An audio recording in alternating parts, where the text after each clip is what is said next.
Let us try to understand in this video today how to go about choosing the right bed for your bedroom area. Now there have been a lot of conversations, a lot of discussions as what is correct as per Feng Shui, but let me give you a quick breakdown of which is good and which is not good. So let me consider the first one. Here you can see this image lacks the headboard, correct? You can see a couple of storage spaces over here, and you can also see the foot board is also missing. Now as per Feng Shui, when you see, this is not considered that good. The reason being the lack of firstly the headboard indicates that there is lack of motivation and lack of direction in life.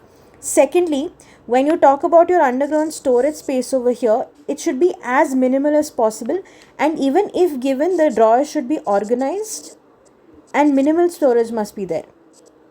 Okay, now coming to the second diagram that you see here, you can see there is a headboard over here, correct? There is no storage space, so that can be considered good as per Feng Shui. But one thing that is missing is the footboard, correct? So here overall you can say this is an okay thing. The reason being, having a headboard kind of provides you a kind of support and a personal growth and gives you a sense of direction in life.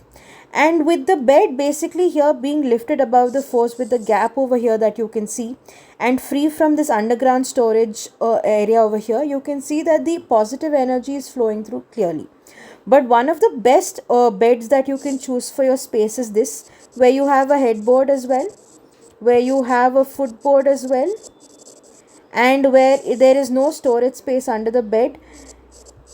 And even though there's no storage space, there's clear the bed is lifted from the actual floor level. So this is considered very good.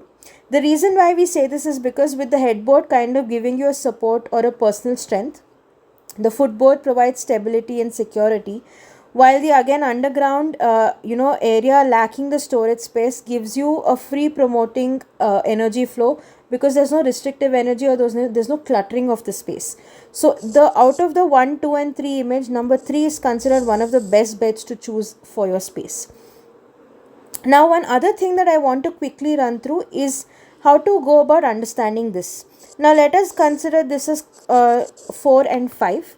Now most of the times what happens for saving space or in a design consideration, or if you have kids at home, what you think is that each kid can have one bed individually, and if any guests come into the house, we can join these two beds to make one big bed. But as per Feng Shui, what is correct and what is not? The reason why I say this is, when you're having, let me consider number 5 now to tell you why. As per Feng Shui, when you consider the image number 5, having 2 separate cots and 2 separate mattresses joined together is considered very bad. The reason being, since most of the times, when you're kind of associating 2 different plates or joining them into one, this kind of, in Feng Shui, as per Feng Shui, refers as secret rifts, or chances of secret rifts can be developed. So hence, if you're placing any bed in any space, make sure if you have 2 individual beds, do not join them at any cost. Keep them as separate individual beds and have individual sleep in the space.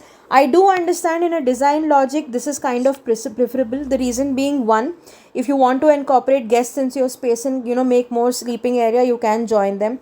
Or if you just feel that you need a larger area for making it look a more larger area or a larger bed, you can go about doing that. And when not, you can just make this into a children's bed and give it individually. But logically speaking, this is more suited as per Feng Shui and this is not. But of course, in the design logistics, you can work around it to make sure you follow this agenda. Following this agenda is better along with this kind of bed. That would really make most of you understand the actual application and the best use of Feng Shui into your space.